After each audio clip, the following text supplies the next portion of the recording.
Hello everyone, 35 days कहना चाहूँगा कि IBPS AFO प्रीलिम्स के लिए बचे हमारे पास। ये 35 डेज़ काफ़ी इंपॉर्टेंट है, बहुत क्रूशियल है हमारे लिए। जहाँ भी हमारा समय जाता है, कहीं भी हमारे आधा घंटा 1 घंटा जाता है, तो हम लोगों को क्वेश्चन मार्क का होना चाहिए कि हमारा समय यहाँ पे क्यों गया। ये टाइम में AFO एस्पिरेंट के लिए काफ़ी इंपॉर्टेंट टाइम है। आई होप आप इस प्रिपरेशन को लेके काफ़ी एक्साइटेड होंगे और अंदर से क्यूरियसपन होगा। जो फ्रेशर बच्चे हैं जिनका इस बार फर्स्ट अटेम्प्ट है, जिनका सेकंड थर्ड अटेम्प्ट भी होगा, वो भी बच्चे काफ़ी अच्छे से लगे हुए हैं। तो आप लोग अच्छे से लगे रहिए, धीरे धीरे चीज़ों को इम्प्रूव कीजिए। प्री में देखिए कि जो हमारे मेन टॉपिक है प्री के लिए, और जैसे मैथमेटिक्स और रीजनिंग की बात करेंगे, इन सभी टॉपिकों को आप अच्छे से करके रखिए, है ना। उसमें भी ध्यान रखना कि जो आपको दूसरे अदर टॉपिक जैसे अर्थमेटिक वगैरह, ये भी मैथमेटिक्स में बनने चाहिए। रीजनिंग की बात करेंगे तो जो मेन होते हैं जहाँ से हम 30 नंबर लाते हैं, तो वो तो हमारे होने ही चाहिए। बाकी दूसरे और भी टॉपिक होने चाहिए।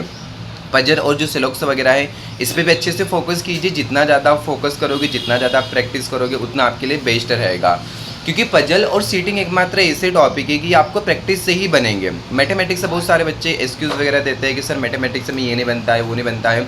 तो आप उस यहाँ पे क्या हो रहा है, आपके मतलब लेक ऑफ प्रैक्टिस हो रहा है। जितना ज़्यादा आप लेक ऑफ प्रैक्टिस का हो रहा है, उतना मतलब ये मान के चलो कि आप प्रैक्टिस न के बराबर वहाँ पे कर रहे हैं। या तो फिर आपने सोचा है कि माइंड में उसको ऑलरेडी डाल लिया कि मेरे को चीज़ें नहीं बन रही है। धीरे से उतरो, धीरे से उसको करो। जिससे आपको क्वाड्रेटिक इक्वेशन, नंबर सीरीज वगैरह, है ना, DI वगैरह हो गया, ये धीरे धीरे चीज़ें बनते होगा। DI जब आपको बन रहा है वहाँ पे, तो उसको थोड़ा और प्रैक्टिस में लाओ। जैसे आपका जितनी भी लाइन आती है, बार आती है ना, और एनीवन जो कैशलेस डे वगैरह आती है, तो इसका प्रैक्टिस करो आप।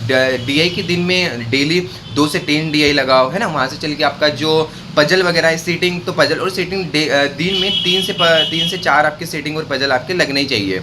जब इतने आपके पजल मतलब सीटिंग और पजल आ जाएंगे, तो डेफिनेटली क्या होगा, और भी चीज़ों में आपको इम्प्रूव आएगा ही आएगा। वहाँ पे बस प्रैक्टिस करो, जितना ज़्यादा प्रैक्टिस कर सकते हो। वहाँ पे डिमोरलाइज ना हुई कि मतलब क्या पता होगा कि नहीं होगा। ये सारी चीज़ें वहाँ पे मतलब ये डिमोरलाइज होने की बात ही नहीं है, क्योंकि समय हमारे पास है ओनली सिर्फ प्रैक्टिस के लिए ही समय है, जितना हम प्रैक्टिस दे सकते हैं। साथ में जो आपका मेंस वगैरह है, मेंस को भी एकदम बना के रखें वहाँ पे। ऐसा नहीं है कि आप ज़्यादा प्री को ही फोकस कर रहे हैं। हाँ, अभी 80-20 का रेशियो हम लोग ले सकते हैं। 80% जो होना चाहिए आपका प्रीलिम्स होना चाहिए, 20% जो होना चाहिए वो क्या होना चाहिए, मेंस होना चाहिए। मतलब पूरी तरीके से हम उसको छोड़ नहीं सकते ना। यदि हाँ, मेंस में भी वही करेंगे जहाँ पे आपको लग रहा है कि ये पॉइंट मेरा लेक ऑफ पॉइंट है, यहाँ पे ये टॉपिक को मैंने नहीं पढ़ा, ये सब्जेक्ट मेरा छूटा हुआ है, तो उसको जरूर आप कंप्लीट करें।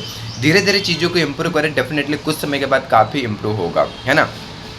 और रहा बात आपका जो मतलब प्रीलिम्स और मेंस रहा, ये सारी चीज़ें मैंने आपको बताई दी है कि किस प्रकार से करना है। आई होप मेरे साथ बेटर और भी अच्छे से प्रैक्टिस कर रहे होंगे।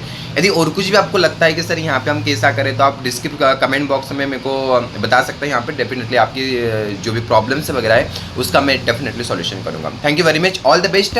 लगे रहिए, till then take care, all the best.